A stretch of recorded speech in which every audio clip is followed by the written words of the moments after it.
Assalamualaikum warahmatullahi wabarakatuh. Nama saya Giriesti Utami, NPM 1902040012, Prodi Pendidikan Bahasa Indonesia kelas 4A Siang. Kali ini saya akan membuat video dengan tujuan tugas mandiri saya, mata kuliah kajian kurikulum yang diampu oleh dosen Ibu Sri Listiana Izar, SPD MPD.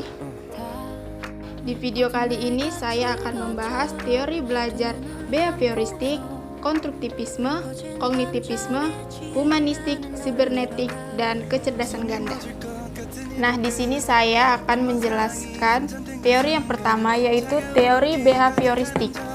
Merupakan teori belajar yang lebih mengutamakan pada perubahan tingkah laku siswa sebagai akibat adanya stimulus dan respon. Nah, di sini ada beberapa tokoh aliran behavioristik, ialah yang pertama Burnham Frederick Skinner, yang kedua Clark Leonard Hull, yang ketiga Edward Lee Thorndike, yang keempat Edwin Wright Guthrie. Selanjutnya, aplikasi teori behavioristik dalam kegiatan pembelajaran ialah karena teori behavioristik memandang bahwa sebagai sesuatu yang ada di dunia nyata telah terstruktur rapi dan teratur, maka siswa atau orang yang belajar harus dihadapkan pada aturan-aturan yang jelas dan ditetapkan lebih dulu secara ketat. Nah, selanjutnya yaitu teori yang kedua, yaitu teori konstruktivisme. Merupakan landasan berpikir pendekatan kontekstual, yaitu bahwa pengetahuan dibangun bukanlah seperangkat fakta-fakta, konsep atau kaidah yang siap untuk diingat. Dalam pembelajaran konstruktivisme, dosen atau pendidik berperan membantu agar proses pengkonstruksian pengetahuan oleh mahasiswa berjalan dengan lancar. Menurut pandangan konstruktivistik, belajar merupakan suatu proses pembentukan pengetahuan. Pembentukan ini harus dilakukan individu yang belajar. Ia harus aktif melakukan kegiatan, aktif berpikir, menyusun konsep, dan memberi makna tentang hal-hal yang dipelajari. Beberapa model konstruktivisme, Gagnoy dan Colline, yang terdiri atas 6 tahapan, yaitu yang pertama situasi, kedua pengelompokan, ketiga jembatan, keempat pertanyaan, kelima mendemonstrasikan, dan keenam refleksi. Teori yang ketiga yaitu teori belajar kognitif. Berbeda dengan teori belajar behavioristik, teori belajar kognitif lebih mementingkan proses belajar daripada hasil belajarnya. Kognitif mengatakan bahwa belajar tidak sekedar melibatkan hubungan antara stimulus dan respon. Ada beberapa tahap perkembangan kognitif ini, ialah yang pertama, tahap sensori motor, umur dari 0 sampai 2 tahun. Yang kedua, tahap preoperasional, umur dari 2 tahun sampai 7 atau 8 tahun.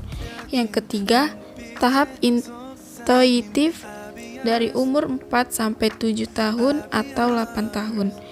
Yang keempat, tahap operasional konkret, umur 7 atau 8 sampai 11 atau 12 tahun.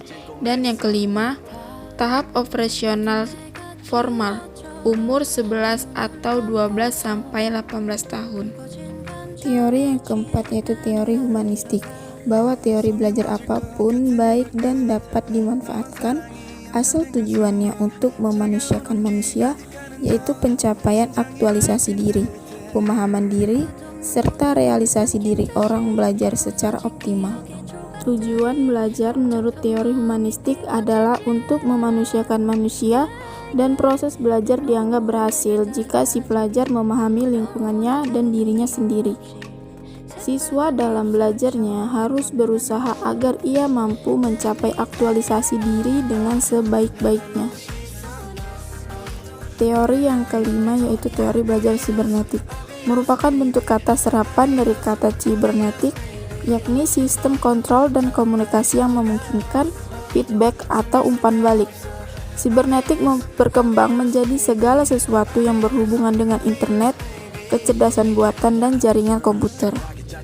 Ada dua tokoh dalam teori belajar sibernetik yang dikembangkan oleh beberapa tokoh, antara lain yang pertama Landa dan yang kedua Fash dan Scott. Selanjutnya ada aplikasi teori sibernetik ini dalam kegiatan pembelajaran mempunyai langkah-langkah sebagai berikut. Yang pertama, menentukan tujuan pembelajaran. Yang kedua, menentukan materi pembelajaran. Yang ketiga, mengkaji sistem informasi yang terkandung dalam materi pembelajaran. Dan keempat, menentukan pendekatan belajar yang sesuai dengan sistem informasi. Teori yang keenam yaitu teori kecerdasan ganda. Ialah teori kecerdasan yang biasa digunakan sebagai acuan untuk dapat memahami bakat dan kecerdasan seorang individu dengan lebih baik. Teori ini dikemukakan oleh Howard Gardner di tahun 1893 dalam bukunya yang berjudul Frames of Mind. Selanjutnya, strategi pengembangan teori kecerdasan ganda. Strategi untuk mengembangkan kecerdasan ganda agar potensi seorang dapat berkembang dimulai dari membangun, memperkuat, dan mempelajari ilmu-ilmu tentang kecerdasan terkait.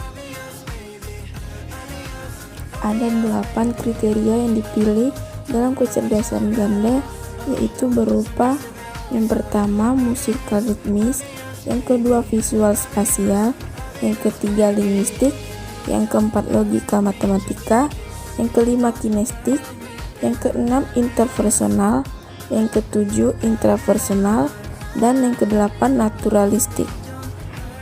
Demikian penjelasan dari saya mengenai teori pembelajaran, behavioristik, konstruktivisme, kognitivisme, humanistik, sibernetik, dan kecerdasan ganda. Semoga bermanfaat bagi kita semua. Terima kasih. Wassalamualaikum warahmatullahi wabarakatuh.